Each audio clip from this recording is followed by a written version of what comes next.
ఒకవేళ మీరు తొందరగా సక్సెస్ కావాలనుకుంటే ఈ 5 విషయాలను ఖచ్చితంగా వినండి. నంబర్ 1, ఒకవేళ మీ ఇన్కమ్ 1 lakh అయితే మీ ఇంట్లో వాళ్ళకి 50,000 అని చెప్పండి అండ్ బయటి వాళ్ళకి 20,000 అని చెప్పండి. ఎంత తక్కువ అని చెప్తే వాళ్ళకి అంత తక్కువ మండుతుంది. అండ్ నంబర్ 2, ఎవ్వరికి కూడా మీ సీక్రెట్స్ అన్ని చెప్పేయకండి. ఇక్కడ ఎవ్వరు మీ మంచి కోరుకోరు. అండ్ నంబర్ 3, ఎవ్వరికి సలహాలు ఇవ్వకండి, ఎందుకంటే అది సక్సెస్ అయితే మిమ్మల్ని ఎవ్వరు పట్టించుకోరు, కానీ అదే ఫెయిల్ అయితే మాత్రం తప్పు మొత్తం మీ తలపైనే వేస్తారు. అండ్ నంబర్ 4, అందరికీ నేను అది చేస్తా ఇది చేస్తా అని ముందే చెప్పకండి. సింహం ఎప్పుడు దాడి చేసే ముందు సైలెంట్గానే ఉంటుంది.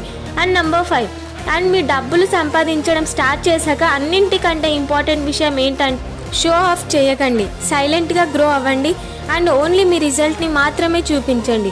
ఒకవేళ ఈ వీడియో కొంచెమైనా వాల్యుబుల్గా అనిపిస్తే కామెంట్ చేయండి అండ్ ఈ 5 పాయింట్స్లో మీకు ఏ పాయింట్ బాగా నచ్చిందో చెప్పండి.